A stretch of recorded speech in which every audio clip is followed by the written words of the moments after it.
Greetings, everyone, and welcome to another edition of Lesser Known but Awesome Heroes. And today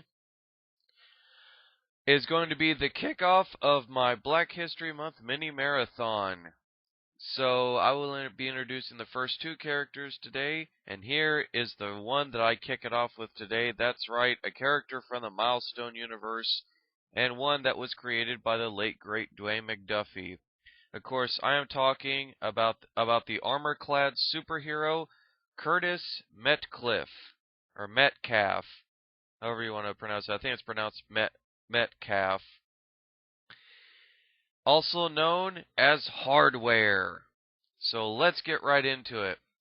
Hardware first debuted in his own self-titled series in issue number 1 in February of 1993, but the cover date was actually April 1993. He was created by Dwayne McDuffie and Denys Cowan. And his team affiliations is Hard Company and Alva Industries. And Curtis has a high-tech suit to which has been through many different variations. All of it, they're all... Ugh. The suit of armor would be called the Hardware version 2.0, perhaps his greatest invention.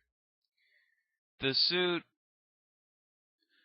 successfully integrates cutting-edge human technology with that of incredible advanced alien civilization, the Cooperative. It consists of two layers, the basic armor and the external armor. The basic armor was a plasticized metal alloy of Curtis's own design. It used a device called the Shell Forge. It would coat his body from head to toe with the material, and once polarized, the shell served as a skin-tight, impact-resistant foundation to which then his external armor would rest. Though not bulletproof, the shell is highly bullet-resistant and can easily shrug off small caliber fire. It also has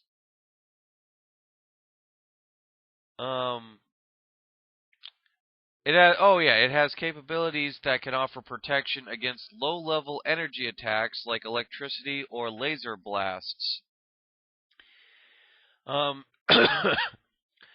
The shell's most formidable feature, however, is the programmable polymers integrated throughout the structure. These polymers allowed the shell to stretch and contract like human muscle, but with considerably greater force. Hence, the shell increased his natural strength to superhuman levels. Initially, the shell just augmented Curtis's strength so that he could lift and or press about 5 tons. However, ever since his battle with Systemech Mark III, it indicates that Curtis has significantly increased the shell's strength augmentation abilities. The polymers in the shell can also remember movements that Curtis programs into them so that he can trigger them at a later time. For instance, he had programmed complex martial art KATAS into the polymers, so when activated, it would enable him to unleash a high-speed combination of blows. It was due to this feature that Curtis refers to his basic armor as his smart suit. The drawback to the basic armor, however, is that while wearing it, Hardware cannot eat nor drink. External armor. The external systems of Hardware's armor are stored into the nanorobot housing pods in his helmet and shoulder pads.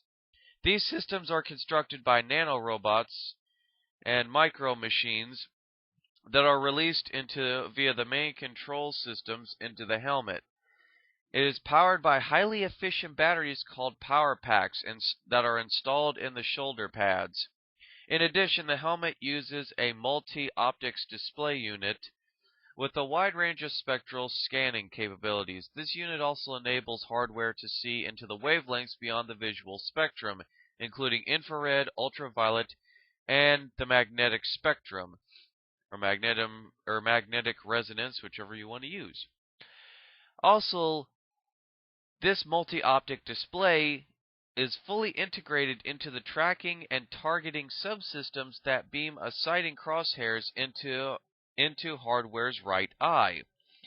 The targeting subsystem determines target acquisition by following hardware's eye movements and then fires on visual command. Hardware also uses tracking systems that send hands-free visual commands to his onboard computer, Doobie. Yeah, Doobie. He can spell out these commands by focusing his right eye on letters and short commands from a special menu bar in his tracking monitor. He refers to this system as his visual input mode, which I'm not going to pronounce how he calls the mode, but Doobie accepts verbal commands as well. Aside from the input systems, his helmet also contains a wideband radio receiver capable of scanning radio traffic, a chronometer, I guess, a radar, early warning and ground penetration, a chemical residue analyzer, a digital video player / recorder, and audio, motion, heat, and other sensor instruments. Housed in the chin guard of his helmet is his speech synthesizer, which gives him his unique and chilling voice. The synthesizer also enables him to reproduce other voices, which is useful for undercover missions that need a verbal scanner. The synthesizer can also translate foreign languages thanks to the built-in omnilingual communicator. Reverse engineered by hardware from the communicator on Icon's crash pod, the multilingual can actually analyze and translate any unfamiliar language, human or alien, in just seconds. This marks a vast improvement over the original speech synthesizer that could only translate languages stored in Doobie's databanks. The aforementioned nanorobots replicate themselves in a pre-programmed form. When released from their pods, the robots begin rapidly constructing almost said Icon, hardware's external armor from the shoulder pads down. Hence, he can don his armor in seconds instead of minutes, as was the case with the version 1.0 armor. Once empty, the nanobot pods can be used by hardware for other storage. Hardware's external armor is highly resistant to damage. If the armor is breached, the nanobots composed of it are programmed to replicate themselves to actually repair the damage. Hardware can also command the nanobots to assume new configurations, which can then be stored as templates in Doobie's databanks. As a result, hardware's armor can adapt to a wide variety of missions. The camouflage program template changes the armor color so hardware can blend in with his surroundings. Other templates allow him to safely operate in hostile environments ranging from the ocean floor to the depths of outer space. Besides the external armor itself, the nanobots construct the suit's life support systems, including temperature regulators and an internal air supply that activates when the armor is sealed underwater or in deep space. The armor is also equipped with self-defense mechanisms that can repel anyone who tries to remove it. Hardware has said these defenses can harm even beings as powerful as Blue Beetle. These defenses is a high-voltage electric charge generated by the armor's surface. In addition to all these, his armor also has jet boots that enable him to fly, and each boot is equipped with miniature jet turbines that gather the surrounding air and then expel it as a continuous thrust. Thus, despite the turbine's small size, they actually have a greater range and fuel efficiency than the bulky jetpack hardware originally used for flight. And yeah, I'll just leave it at that. He also has a quick pick, which is like a unique lock picking tool and a sonic drill, and he has like an omni cannon and a plasma whip and a retractable sword, a P laser, which is like a plasma laser on a large scale. It's like a plasma delivery system. An energy field, a fluid gun, a flow gun, and a holographic projection system. But I feel that I've actually, but I feel personally that, I've went way, way too long into like the abilities of a suit and everything. So what I'm going to do, guys, is that I'm going to now go into his origins. Okay, guys, let's get into Hardware's origins, shall we? And interestingly enough, as far as publication history, I thought that I'd bring this up. Hardware was one of the first flagship titles for Milestone Comics to be published, alongside the Blood Syndicate, Icon, and Static. Just thought that it. Curtis, or Kurt Metcalf, is a genius inventor who, in his hardware identity, uses a variety of high-tech gadgets to fight organized crime. A central irony of the series, of which Metcalf is fully aware, is that Metcalf's employer, respected businessman Edwin Alva, also provides the resources Metcalf uses to create hardware's, you know, hardware's armor and junk like that. Basically, ironically, he steals from his boss, who is a corrupt businessman, and uses all those resources against his boss, is what they're implying. And his boss, ironically, is also, as I said, he's corrupt. He's a crime boss, and Hardware's trying to bring him down. He was a working class child prodigy who was discovered at age 12 to 13 by big time businessman Edwin Alva Sr., who, with the blessing of Kurt's parents, enrolled him in A Better Chance, a program intended to get minority students into elite prep schools. Curtis proved to be much smarter than all the other prep school students, and actually graduated within one whole year at the age of 14. And he then earned his first college degree at age 13, 14, 15. Sorry, I'm not good with counting and stuff. 15, yeah, he got his first college degree at 15. So within like a year or two, he actually graduated. That's insane. Alva then paid for Metcalf's whole college tuition up to 6 additional college degrees. In addition to Curtis coming to work after graduation in Alva Industries' Inspiration Factory program with his own lab, entirely too big a salary, and mandate to indulge his curiosity by investigating whatever struck his fancy, Curtis's inventions made Edwin Alva Sr. many millions of dollars. I'm trying not to pause too much, but I'm just trying to focus so that way I'm not getting off track as I usually tend to do. So anyway, after many years and wanting a share of profits earned by his inventions, he asked Alva for a royalty point or two. Alva's answer was, "Kurt, let us dispense with any misconceptions you may be laboring under. You are not family. You are an employee. Neither are you heir apparent. You are a cog in the machine, my machine. You are not respected, Curtis. You are merely useful. You may go now." Wow, that's kind of really harsh. So he's basically using Curtis just for his own political gains. Yeah, okay, had to pause there for a moment. Anyway, okay.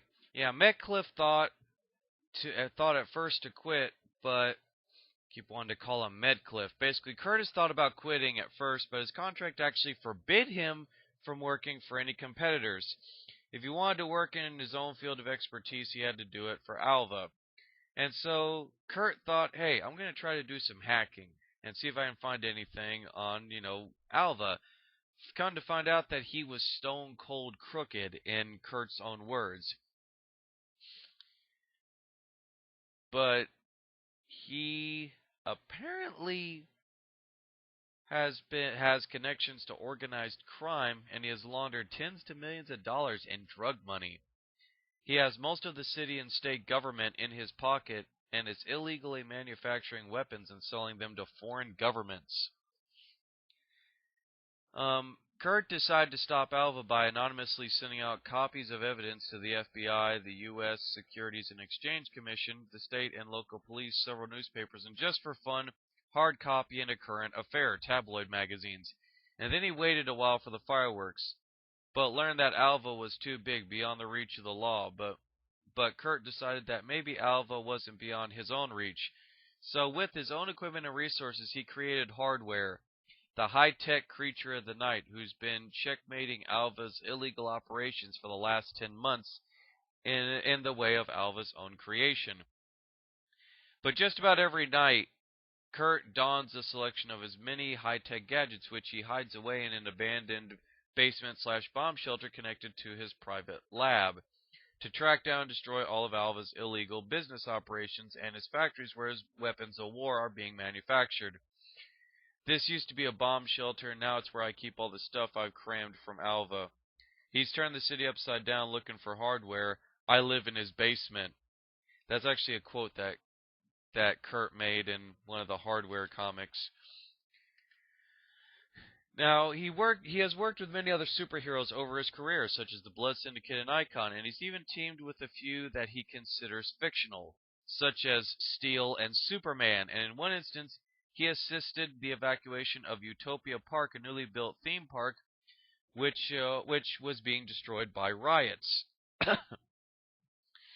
Following the death of Darkseid as chronicled in Final Crisis, the space-time continuum was torn asunder, threatening the very existence of both the Dakotaverse and the mainstream DC Comics universe. The being known as DHARMA was able to use the energies that he harnessed from the rift upon that being the being's defeat and worlds collide to merge the two universes, creating an entirely new continuity. Only him, Icon, and Superman are aware that Dakota and its inhabitants ever existed in parallel universes. And in this revered continuity, Hardware and other milestone characters have apparently always existed in the DC universe. The first non-Dakota superheroes he encounters is the Justice League, which he meets while aiding the Shadow Cabinet in kidnapping the second Dr. Light. Had to pause there for a moment because they had her real name on there. Yeah, the second heroic Dr. Light, the female one, while stealing the remains of the first evil Dr. Light. During this mission, he actually defeats Roy Harper, Red Arrow, and also expresses an attraction towards Vixen. After attempting to flee the Justice League satellite with Light's shrunken body, Hardware is surprised and beaten into unconsciousness by Hawkman. It is later revealed that during her brief period of captivity, Hardware actually gave her a new costume which can collect and assimilate light energy. Due to this new function on her suit, she is able to regain her powers and Dr. Light's identity after Curtis also gives her Arthur's remains. Soon after, Hardware would team up with Blue Beetle in order to stop system smugglers from stealing stolen Ava Industries technology to the notorious Intergang. Sorry about that. My dog decided that she wanted to get into the audio and bark at nothing. Stupid numbnuts. Anyway, the pair of heroes were ambushed then by one of the smugglers wearing advanced System X-powered armor designed by the new Gizmo, an ally of System. Hardware would then begrudgingly realize that he needed the Beetle's help to defeat the smugglers and capture the stolen weaponry. Despite his initial dislike of Blue Beetle, Hardware and the young hero part on friendly terms after successfully rounding up the smugglers. Kurt would later on, in the aftermath of the JLA's dissolution following Final Crisis, it would be after raiding the hideout of Dakota crime lord Holocaust, he is forced into helping the remaining JLA members track down Dr. Light, who went missing while chasing Shadow Thief and Starbreaker. Using a tracer installed in her costume, Hardware is able to track Dr. Light and the others into the Shadow Cabinet's HQ, Shadow Spire. There, Hardware and the League would confront Starbreaker, who has transformed into a massive being made of energy after consuming DHARMA's blood. During the battle, Hardware successfully is able to persuade young hero Firestorm from killing Shadow Thief, a feat that impresses Vixen. Thanks to the energy collectors in Dr. Light's suit and some assistance from John Stewart of the Green Lantern Corps, the group is able to defeat Starbreaker once and for all. And of course, I'm not going to get into the New 52 version of Hardware, but that's about it, guys. That is just about everything. And ironically, Hardware did have a protege called Technique.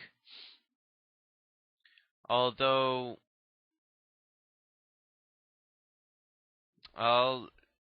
he had many others. He had Transit, who was a teleporting supervillain. He had a superhuman hitman with the power to make duplicates of himself. Reprised was his name. Harm, who was a mob enforcer, who was actually an undercover cop.